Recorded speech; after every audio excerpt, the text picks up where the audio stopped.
I'm actually obsessed with how predictable my days are. I wonder how many more times I'm gonna do runyon in my lifetime. Like 100, 200, 300? I don't know.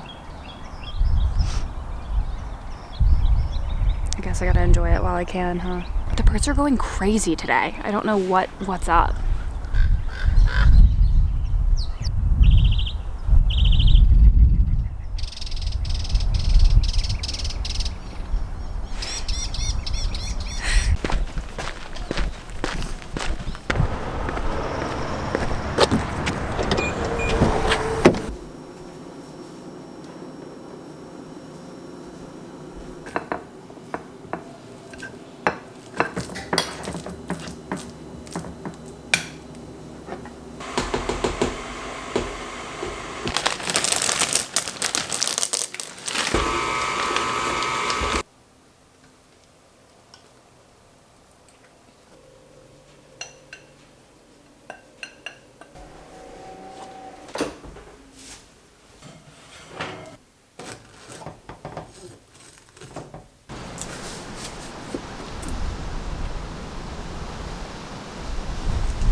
Yes, this is a giant slice of banana bread, but I'm gonna go ahead and ask you to mind your own business. I did a streusel banana bread because one time I had a banana bread that had this like good crumble on top, and I kept thinking about it, and it's good, but it's not as good as that one banana bread that I had that one time. There's a writer strike going on in Los Angeles right now, so there's a bunch of writers picketing outside of some offices. It would be interesting to go drive by. There's probably a lot of cute boys out there. I say with absolute love and empathy and understanding. There probably are a lot of dateable men out there. I'm just saying. And honestly, protesting, kind of hot. For anyone comments, I did not go to Virginia. My brother did because he's very, very smart, and I just happened to be really into rugbies during high school. And I still love rugbies, which is why I haven't gotten rid of this, and I am wearing it 10 years after I bought it. I'm not going to tell you guys the recipe because just don't worry about the recipe, okay? Go Google and find another one. It was fine, but I think I'm going to go read at a coffee shop. I know, that's crazy. Sounds like something I should do, no? Like that just sounds like what I should do today. I don't think that I've ever actually read at a coffee shop. Is that sounding insane? I've definitely read at a coffee shop in college when I'm like doing work or maybe reading a book for a class, but I don't think I've ever gone to a coffee shop in my adult life and just read a book. I really don't think I have. I prefer reading when no one's looking at me, so I think reading in a coffee shop sounds very uncomfortable. I didn't even like studying in a coffee shop or at the library in college. I only liked studying in my room, but I think today is the day that I do it. I'm kind of wanting a latte in a fun cup. Also, I saw this TikTok of this girl who deleted dating apps and was actively trying to go out in public and find someone in the wild, which the wild is just like what we call the real world since the invention of dating apps, I guess. So she got dressed up and she read at a coffee shop for 2 hours, and then she like went to the grocery store, took her time in the grocery store, and walked around the park. I forget exactly what she did, but she did all of these things, looking cute and having fun and feeling her best self and just like living in society. And that's not necessarily why I'm going to do this, but I do think sometimes it's nice to see and be seen. Even if no one's really giving a fuck about you, sometimes it's nice to have people just like acknowledge that you're there. Even if you are kind of like an NPC in like whatever game they're playing, they still have to walk around you as an NPC. They can't go through you. So I think I just need to go make sure I still exist. I think if I met my future husband by him coming up to me at a coffee shop as I'm reading, I really would feel like a pick-me for the rest of my life. So I don't.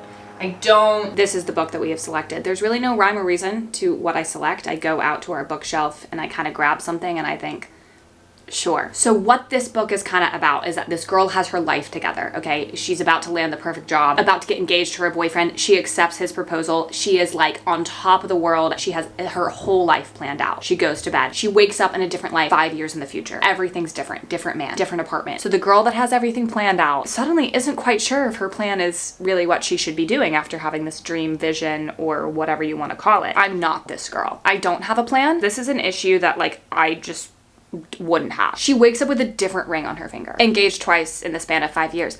No offense, I don't know why this woman's complaining so much. So hopefully we learn a thing or two about true love and fate and being patient with the universe, which is like really like the most annoying shit ever.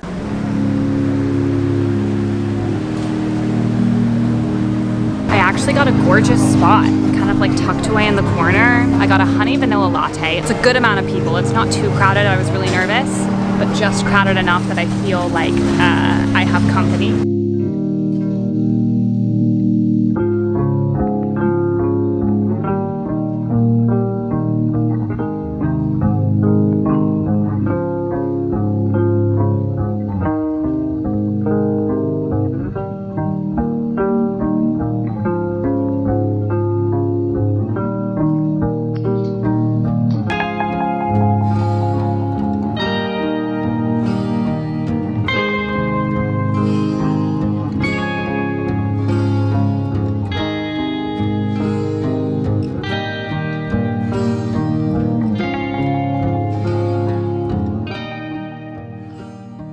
I read about 100 pages, which I feel is pretty good. I honestly thought I was gonna get distracted and not read nearly as much as that. I left once I thought I kind of overstayed my welcome. I lingered a little bit longer than I actually wanted to because these two girls sat down next to me. They started talking about marriage and it was just like really funny in comparison to this book because this girl was talking about like being engaged and like setting a date, wondering what marriage is gonna look like. And then this other girl was kind of giving her advice on that. And that's what's happening in this book. This girl was like literally saying the same thing. So I stayed a little bit longer because I was nosy and I wanted to hear what these girls were talking about. So far it's good. It's about like 250 pages and I'm already 100 pages in. So like, I kind of want to read this all in one day.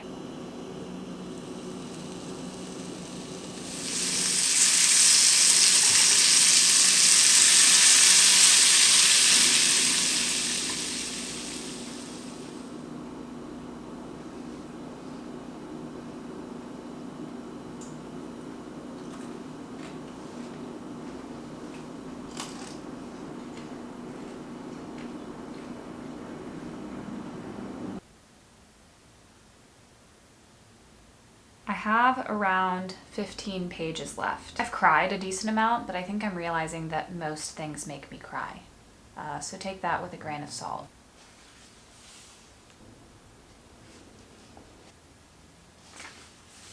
I feel like I should have seen that coming, but I didn't. I mean, not my favorite book in the world, but like just a good, nice read. I'm about to go on my 6 p.m. stroll with Sarah, which is kind of a newer thing in my routine. I feel like I have a hard time getting out of the house twice in a day. So I've been loving our 6 p.m. strolls because it's just a good reminder, like you can leave the house more than once. Sometimes you can leave the house twice or even 3 times. More than that might be a little bit too much for me.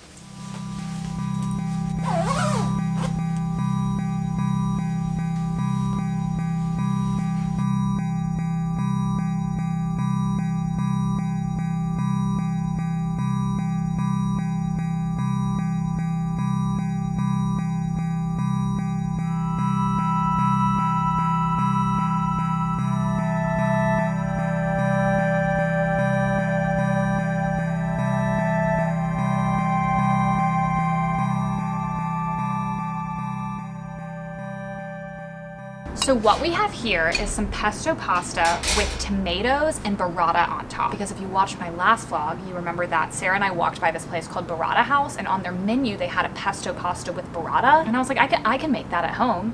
Easy. Honestly, part of me kind of wants a glass of wine.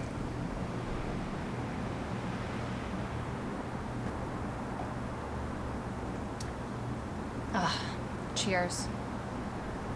I don't know why that just sounded so good. I normally don't drink during the week because like I don't really crave it and I just kind of leave that for the weekends, but there's something about pasta and sitting outside that I deserve a little glass of wine. Isn't that so embarrassing that I'm like, oh, I'm really proud of myself that I left the house today. Good. Ooh, it's pretty chilly out. I feel like it's making my food cold. I am having just a fabulous night. I'm feeling so good. Should I FaceTime someone? Hey, sweetie. I'm having a gorgeous meal on my back porch. Are you having shrimp scampi? No, I'm having spaghetti with pesto and tomatoes and burrata. I'm also having a glass of wine. Do you want to know something? Yeah. I just ate pasta with a glass of wine as well. You just had that? Literally. Why didn't you FaceTime me while you were eating that? Because William was FaceTiming me. Ah, fuck, dude.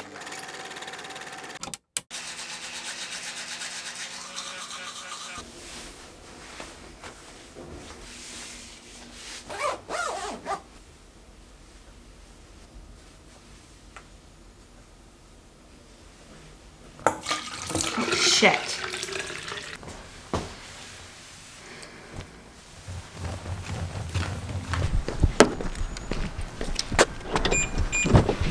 Do anyone else's dish towels just like not work? Like your dish towels just like don't work? Sometimes towels in hotels can be like that too. Like they just like don't work. And I always think like, how did you fuck this up? Like you just had one job, make a piece of fabric that like properly absorbed liquid. Yeah, like my dish towels don't work. They kind of do. But for the most part, they're not absorbing anything. Then I want to use paper towels, but I'm like, that's not good. That's not sustainable. You shouldn't use paper towels to wipe up water on the counter. You should just get better dish towels. It's raining, by the way.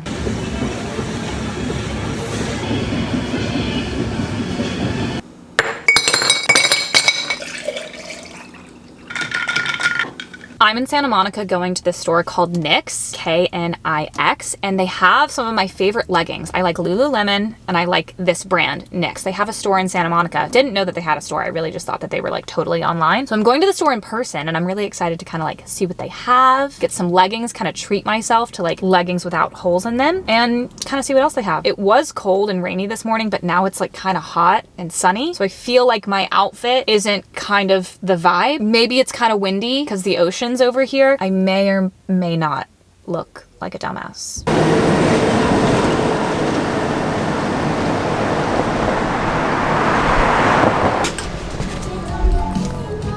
I unfortunately lost my earring as I was in the changing room, so I need to kind of fix that. Actually, I don't know if I have, hold on.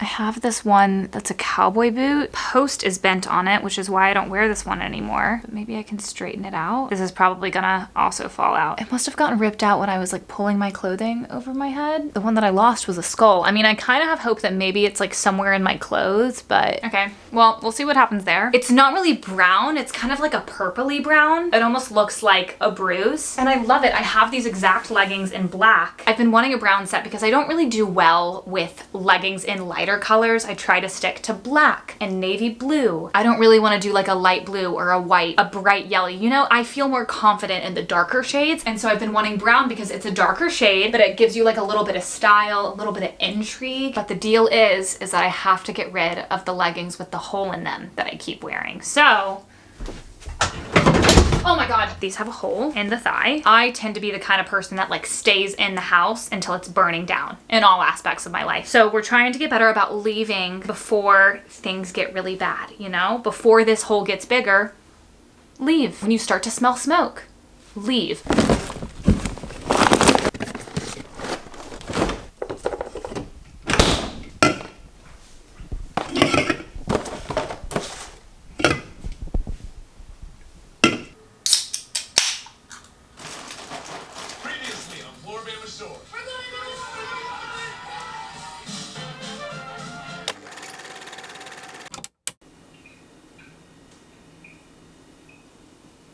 My turtleneck has makeup all over it.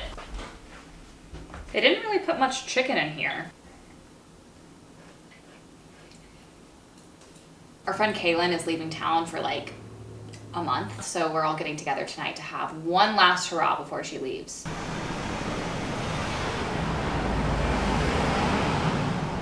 Hi, Sally Darr's vlogs. I just wanted to say that I am jet setting, okay? And you're gonna miss me. And I know you don't see me a lot, but I know I'm a fan favorite. And I'll be seeing you guys in June. Pride Month. I'm gay as fuck. I'll see you there. Okay?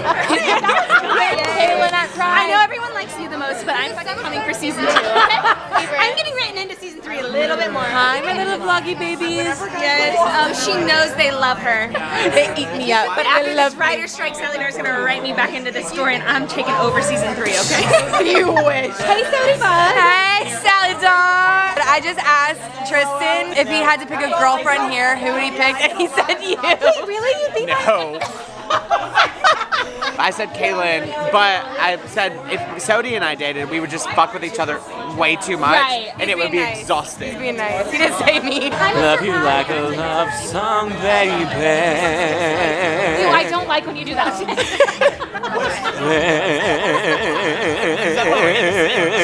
Hey, girl. Hey, Miss Bud. How the fuck are you? Yeah, me too. We fucking knew. Yeah. Hello, hi, hello. What happened when you were on the Venice Pier that one night? So I went out there with Redacted. He sort of took hold of Redacted. Redacted. And at the same time he said, oh my god, you're so redacted. And I was like, He said that? I am. He is so redacted, Okay, and I one thing always about- tell him that. This is Thompson, first name Cowboy. 1996, Nashville, Tennessee. Born and raised. Virgo, hello. Cowboy, that's me. Why did you move here? Well, I think you know. You work in like the only corporate job of anyone here. I am going to be an accountant, a certified public one, but I moved out here to come to the City of Angels, meet some fabulous people, eat some fabulous food, drink some fabulous drinks, all of which I've done. At this point, it's like, okay, I've achieved everything I needed to do in the first year of living here. What can I do in the next 3? Why 3? Oh, because I'm not living here my whole life. Okay. Weird. Chicago's next, honey. Come on. Wait, can I ask you a question? Who was the most special person that congratulated you on your CPA? I got an unexpected, exciting congratulations from a little character named Miss Nikki Blonsky from the movie Hairspray. Courtney Parchman asked for a cameo from her, and she didn't mention anything about the fact that I do love the movie Hairspray. But she left that out when she requested the cameo, but Nikki just decided to say, I heard you love the movie Hairspray. Clip and insert clip. Hi, Thompson. It's Nikki Blonsky, and well, I heard from your pal Corny that you're one of the nicest kids in town, but I also heard that you're one of the busiest kids in town because I heard that you just got your CPA in California. Congratulations to you. I'm so excited for you. So is Corny. Corny told me what a big fan of Hairspray you are and how much you love it. So I just wanted to pop in and sprinkle a little Hairspray magic and cheer around your day and maybe say, welcome to the 60s. Oh, oh, oh, oh, oh, oh. Go, Thompson, go, go, go! That is the special person that wished me a Damn. congrats. Thanks for sharing that, Cowboy. Of course, yeah. Well, y'all know this is where I kind of leave ya. I've got to hit the hay. Thank you for watching if you made it this far. And you know what? Fine, I'll promote myself. You can subscribe to me here. I'm also on Instagram, TikTok, I'm on Twitter, I'm on Snapchat, believe it or not, and I'm also on letterboxd. I think that's everything. Thank you for watching. I love you all, and bye.